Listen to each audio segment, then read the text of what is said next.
বললাম বা একটা টাকা একটা মেয়ের কাছে ফ্লাক্সিলোডের জন্য পাঠালাম, এই টাকার হিসাব যে সালাতের চেয়ে কঠিন হয়ে যেতে পারে এটা কিন্তু মানুষ জানে না। মানুষের কাছ থেকে আল্লাহ সুবহানাহু ওয়া তাআলা যে হিসাবগুলো নেবেন, আমরা কিন্তু খালি হিসাব বলতে একটা জিনিস আমাদের ব্রেনে ভুল ইনস্টল হয়ে আছে। আমরা মনে করি হিসাব মানে সালাত কয় ওয়াক্ত মিস করেছে আল্লাহ এটার হিসাব নেবে, সিয়াম কয়টা মিস করেছে আল্লাহর এটার হিসাব নেবে, গুনাহ কয়টা করেছে আল্লাহ এটার হিসাব নেবে। এই যে একটা ভুল ধারণা আমাদের ব্রেনের মধ্যে ঢুকে আছে, কেউ কোনো সময় কল্পনা করি না যে আমার পকেটে যে একটা টাকা ঢুকলো, এই একটা টাকা ঢুকার হিসাব আল্লাহ নিবে এবং ওই একটা টাকা বের হওয়ার হিসাব আল্লাহ নিবে। আল্লাহু আকবার, নিবে।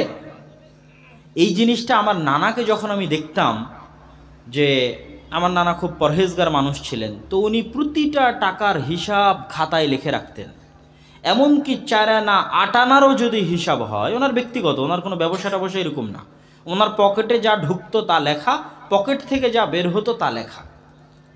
তো কী জন্য উনি লিখে রাখতেন? ওনার কথা হচ্ছে কিয়ামতের মাঠে আল্লাহ সুবহানাহু ওয়া তাআলা হিসাব চাওয়ার আগে দুনিয়াতে আমি নিজের কাছে আমার হিসাব পরিষ্কার রাখতে চাই। কিন্তু আমরা কিন্তু মালের বিষয় উদাসীন। আমরা মনে করি খালি সালাতের হিসাব হবে, সিয়ামের হিসাব হবে, কিন্তু আমি যে একটা টাকা ফ্লাক্সিলোড দিয়ে একজন মেয়ের সাথে কথা বললাম বা একটা টাকা একটা মেয়ের কাছে ফ্লাক্সিলোডের জন্য পাঠালাম, এই টাকার হিসাব যে সালাতের চেয়ে কঠিন হয়ে যেতে পারে এটা কিন্তু মানুষ জানে না। কঠিন হয়ে যেতে পারে এই টাকার হিসাব। আমি একটা টাকা দিয়ে আর একজনকে অবৈধ কাজে সহযোগিতা করলাম অথবা নিজে অবৈধ কাজের জন্য ব্যয় করলাম, এই টাকার হিসাব একটা সালাত মিস দেওয়ার চাইতে, একটা সিয়াম মিস দেওয়ার চাইতে আমার এবং আপনার জন্য কঠিন হয়ে যেতে পারে। রাসূল সাল্লাল্লাহু আলাইহি ওয়াসাল্লামের অসংখ্য হাদিস এবং আল্লাহ সুবহানাহু ওয়া তাআলার পবিত্র কোরআনের অসংখ্য আয়াত এটি স্পষ্ট প্রমাণ করে যে ধন সম্পদ মানুষ যা ইনকাম করেছে এবং যা ব্যয় করেছে তা কড়ায় গণ্ডায় 16 আনায় আল্লাহ সুবহানাহু ওয়া তাআলার দরবারে আল্লাহ সুবহানাহু ওয়া তাআলার সামনে বুঝিয়ে দিতে হবে। এখন উপায় কি? আবার উপায় ওই একটাই, সেটা হচ্ছে এত বেশি পরিমাণে দান থাকা যে আমার হিসাবে যদি কোনো গরমিল থেকেও থাকে তো দান দিয়ে যেন কভার হয়ে যায়, দান দিয়ে যেন কি হয়ে যায়? কভার হয়ে যায়। এই জন্য দানের পরিমাণ থাকতে হবে অত্যাধিক, সীমাহীন, অসংখ্য, যেন সালাতে যে কমতি আছে ওটাও পূরণ, গুনাহের কাফফারা ওটাও পূরণ, আমার হিসাবের মধ্যে যে খাংতি আছে এই খাংতিও যেন আল্লাহ সুবহানাহু ওয়া তাআলা আমাকে ধরতে না পারেন। যদি ধরেন তাহলে যেন আমি দান এবং সাদাকার আধিক্যতা দিয়ে সেটা ওভারটেক করতে পারি, ওভারকাম করতে পারি, যে অমুক আমার কাছে এত টাকা পায়, আমি তো এত দান করেছিলাম, সে দানের নেকি সে নিয়ে চলে গেল। অমুকের এত টাকা মেরে খেয়েছিলাম, তার চেয়ে এত বেশি দান আছে, ওই দানের নেকি সে নিয়ে চলে গেল। এরকম কত অসংখ্য অসংলগ্ন থাকতে পারে, অসংখ্য অসঙ্গতি থাকতে পারে। সে অসংখ্য অসংলগ্ন এবং অসঙ্গতির বিপরীতে যদি আমার দানের মাত্রা বেশি হয়, তাহলে যখন আল্লাহ হিসাব নেবেন, প্রতিটা 8 আনারও হিসাব নেবেন, 4 আনারও হিসাব নেবেন, 1 টাকারও হিসাব নেবেন, মানুষের সালাত এবং সিয়ামের হিসাবের চাইতে মানুষের টাকার হিসাব বেশি কঠিন হবে। কেননা টাকার সাথে মানুষের অধিকার সংশ্লিষ্ট। সালাত সিয়াম আল্লাহ মাফ করে দিতে পারে, চাইলে যে কোনো মুহূর্তে মাফ করে দিতে পারে, কিন্তু যেহেতু টাকার হিসাব অন্য মানুষের সাথেও সম্পৃক্ত, সেহেতু আল্লাহ সুবহানাহু ওয়া তাআলা এটা মাফ করবেন না। সম্মানিত উপস্থিতি, আমরা এতক্ষণ যাবৎ আলোচনা করছিলাম যে ইসলামে অর্থের গুরুত্ব। অর্থ মানুষকে জান্নাতে নিয়ে যেতে পারে, অর্থ মানুষকে জাহান্নামে নিয়ে যেতে পারে। এবার আসি ইসলামী অর্থনীতির সাথে বর্তমান পৃথিবীতে যে অর্থনৈতিক ব্যবস্থা চলমান আছে বা বর্তমান পৃথিবীতে যে অর্থনীতি চালু আছে, যেটাকে সুদী অর্থনীতি বলি অথবা পুঁজিবাদী অর্থনীতি বলি, এই দুই অর্থনীতির মধ্যে পার্থক্য কী এবং সুদী এবং পুঁজিবাদী অর্থনীতি কেন আমার এবং আপনার জন্য ক্ষতিকর এবং কেন ইসলামী অর্থনীতি আমার এবং আপনার জন্য কল্যাণকর। প্রথমত আমাকে এবং আপনাকে বুঝতে হবে ইসলাম একটি সামগ্রিক ধর্ম। ইসলাম গ্লোবালাইজেশনে বিশ্বাস করে এবং ইসলাম সর্বব্যাপী, সর্বগ্রাসী। ইসলামের হুকুম আহকামগুলোকে এমনভাবে সাজানো হয়েছে যেটা সর্বব্যাপী, সর্বগ্রাসী। কিভাবে সর্বব্যাপী, সর্বগ্রাসী? অন্য কোনো রিলিজিয়ন এত অ্যাক্টিভ নয়, তাদের অ্যাক্টিভনেস আপনার চোখে পড়বে না। কিন্তু ইসলামের অ্যাক্টিভনেস কীভাবে চোখে পড়বে? দৈনিক 5 ওয়াক্ত সালাতে আজান এবং মসজিদে জামাতে উপস্থিতির মাধ্যমে ইসলাম অ্যাক্টিভ। প্রতিদিন তার কাজ আছে, প্রতিদিন কি আছে? কাজ আছে। দৈনিক 5 ওয়াক্ত আজান জানান দিচ্ছে যে আমরা ইসলামের সাথে সম্পৃক্ত, ইসলাম নামক দিন আছে, তার সাথে আমরা কানেক্টেড। এটা সর্বগ্রাসী, সর্বব্যাপী। এই জন্য আজানের উঁচু আওয়াজকে ইহুদি খ্রিস্টানরা ভয় পায়। আমি ইউরোপে থাকি, সেখানে কিন্তু উঁচু আওয়াজে আজান দেওয়ার বিধান নাই। উঁচু আওয়াজে মসজিদ আছে, অসংখ্য মসজিদ আছে, কিন্তু উঁচু আওয়াজে আজান নেই।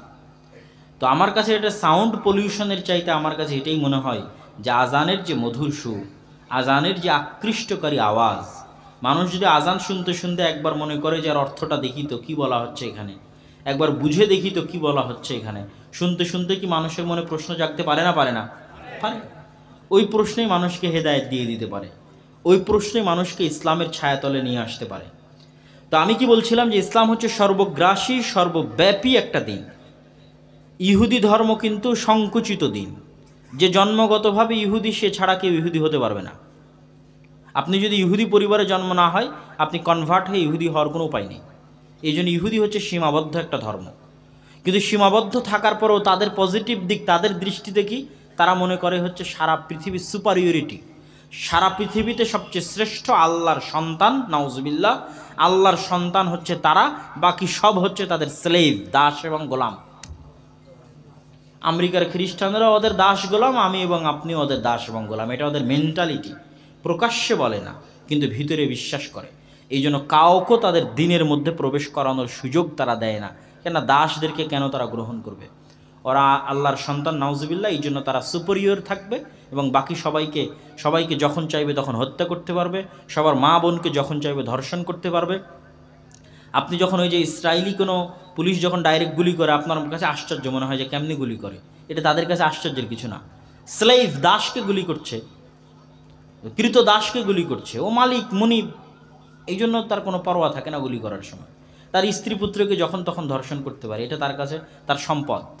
এইভাবেই এই বিলিভ এবং এই বিশ্বাস নেই তারা বড় হয়, খুব ভয়ঙ্কর।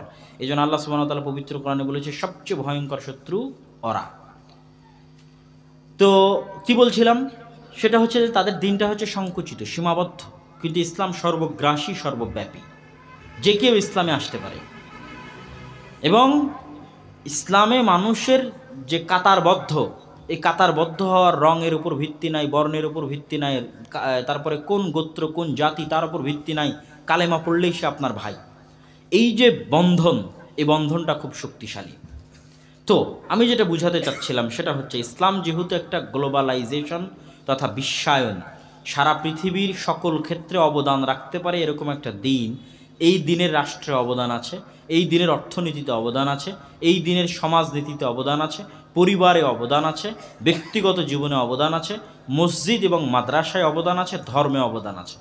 কিন্তু দুঃখজনক হলো সত্য কি, যে আমরা শুধু ইসলামের যে অংশটুকু মসজিদের সাথে সম্পৃক্ত এবং মাদ্রাসার সাথে সম্পৃক্ত, শুধু সেটা নিয়ে আমরা চর্চা করি। ইসলামের যে আরও অনেক বিরাট বিরাট অংশ আছে, ইসলামী রাষ্ট্র ব্যবস্থার কাঠামো কেমন হতে পারে, ইসলামী অর্থনৈতিক ব্যবস্থার কাঠামো কীরকম হতে পারে, এটা নিয়ে আমরা তেমন পড়াশোনাও করতে চাই না, এটা নিয়ে আমরা তেমন জ্ঞানও অর্জন করতে চাই না, এবং এটা নিয়ে বক্তব্য দিলে মানুষ বুঝতেও চায় না বা শুনতেও চায় না। কিন্তু এটা কিন্তু অনেক গুরুত্বপূর্ণ একটা অংশ এবং ইসলামের শ্রেষ্ঠত্ব বুঝার অনেক বড় একটা মাপকাঠি। যে ইসলাম যে একটা শ্রেষ্ঠ দিন, সর্বশ্রেষ্ঠ দিন, এটা শুধু আপনি ব্যক্তি জীবন দিয়ে, পরিবার দিয়ে, সমাজ দিয়ে বুঝবেন না। আপনি যখন ইসলামের অর্থনীতি পড়বেন এবং সেই অর্থনীতিকে পৃথিবীর চলমান অর্থনীতির সাথে তুলনা করবেন, তখনও বুঝবেন যে ইসলাম শ্রেষ্ঠ দিন। আপনি যখন ইসলামের রাষ্ট্র ব্যবস্থা নিয়ে পড়াশোনা করবেন এবং সেটাকে বর্তমান পৃথিবীর যে রাষ্ট্র ব্যবস্থা আছে সেটার সাথে তুলনা করবেন, তখনও আপনি বুঝবেন যে ইসলাম হচ্ছে শ্রেষ্ঠ দিন। তো সেক্ষেত্রে আমি ইসলামের সমাজ ব্যবস্থা, ইসলামের রাষ্ট্র ব্যবস্থা এবং ইসলামের অর্থ ব্যবস্থা একটু সংক্ষিপ্তভাবে টাচ করে ইসলামী অর্থনীতির সাথে বর্তমান অর্থনীতির যে পার্থক্য, সুদী এবং পুঁজিবাদী অর্থনীতির যে ভয়াবহতা, যে ভয়ঙ্করতা, সেটার দিকে ইঙ্গিত দিয়ে আমার বক্তব্যের শেষের দিকে চলে যাব ইনশাআল্লাহ।